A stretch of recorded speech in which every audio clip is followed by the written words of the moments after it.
Ladies and gentlemen, 159th day of the Russian invasion and the 9th year of the war of the Russian Federation against Ukraine. I'm Andriy Shevchenko on behalf of the team Media Center Ukrinform. I welcome all of the journalists who tell the world about our fight for freedom. Here live with us is Natalya Humenyuk. She is the chief of the press center of South of Armed Forces of Ukraine. What are the hottest news? Glory to Ukraine. Glory to the heroes. Well, of course, the hottest news is the beginning of the shipment of grain from Ukraine, from Odessa. The first such trip happened this morning. It went successfully.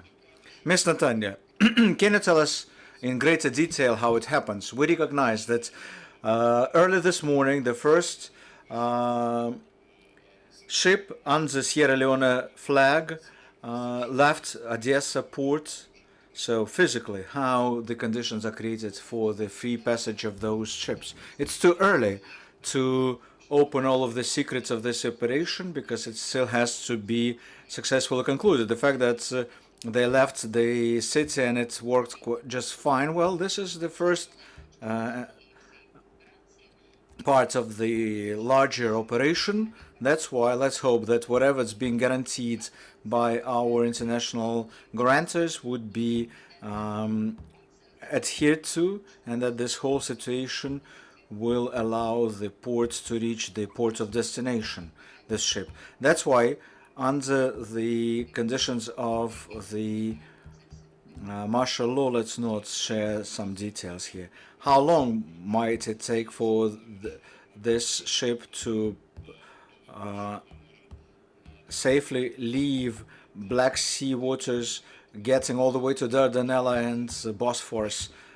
So when can we sigh with relief and say that the information was a success? Well, in maritime transportation, that's only when it gets into the port of destination, because in addition to the enemy, we have weather and storms, and let's wait for the ship to get to the port of destination. But the ship is out there in the Black Sea waters. The crew is enthusiastic. We've seen video how it happened, and soon enough we'll share it with you as well.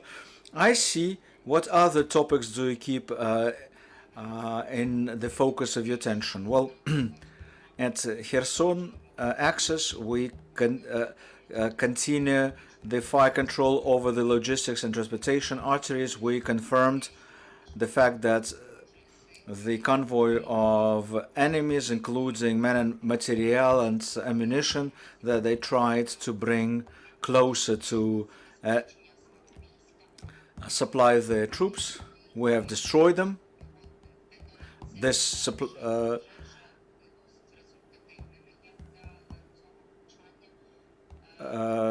this convoy has detonated for so long that we can be comfortable that it was quite a massive success. Also, we blew up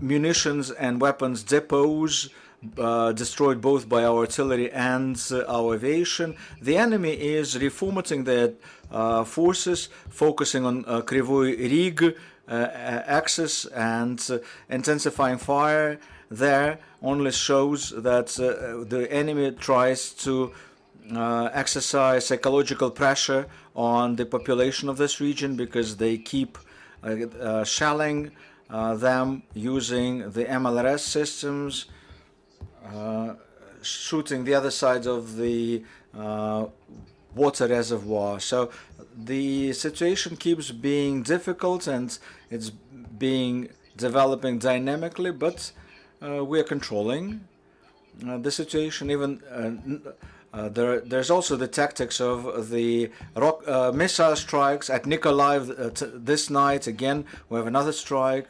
We have another hit on the social infrastructure, medical establishments. Also, we have casualties already.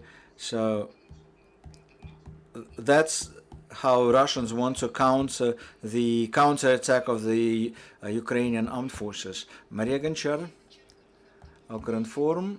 The question is this: on the shelling of Mykolaiv, can you tell us where the shelling comes from, and are we able to destroy the munitions depots of the enemy in that area? Yeah, we observe the atypical use of S-300 air defense systems. One of the batteries have been destroyed by us already, but they keep redeploying on the occupied territory of Kherson region from try to shell from different angles.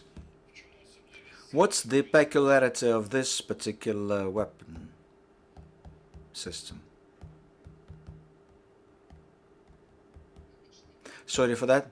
I said the peculiarity, yeah, you said a typical use of S-300 complexes. So the peculiarity of that system is maximum casualties. This rocket system is to destroy aerial targets. So the missile, after being shot, detonates in the air. If it hits the surface, for instance, a wall of a building that has some additional acoustic capability, then it increases the destruction force a couple of times. So getting metallic parts into that shell causes additional casualties. So even hitting the land leaves huge craters and causes substantial impact wave. One more question. Despite the fact that bridges in Kherson region have been destroyed, the occupiers keep bringing the resources. How do they doing it, and do we know exactly how many of them are there? We have clear figures, but they're for military use only, so that we'll be able to correctly, accurately calculate our response. That's why I will not divulge that. But the fact that they bring in additional weapons, well, with the help of the pontoon bridges that they try to arrange in substitution of the destroyed bridges. So those pontoons have not been used that well. It's just the intention so far. The fact that they were able to reform their approach, well, they're still close in the vicinity of our airstrikes, so no worries. Can you inform us whether the number of Ukrainians increased that's evacuated from Kherson region? Yes. The evacuation keeps going on. Of course, it has been arranged with the occupiers. There are no special arranged corridors for that. But for the time being, we have a small road of life towards Zaporizhzhia, where the cars are leaving slowly with people, and there are other options for local residents to evacuate to temporarily occupied Crimea if it's critical for their life, for instance. And if there is heavy combat going on close by, especially in terms of counter-battery warfare. Ms. Natalya, let's get back to Mykolaiv. We've observed over the last couple of days a radical increase of the shellings of the city, and you recalled the atypical use of their weapons. They hit the schools, hospitals.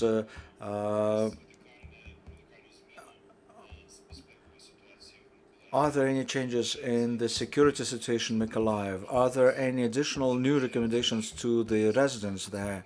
Does it mean that the Ukrainian troops should also change their tactics in this sector somehow?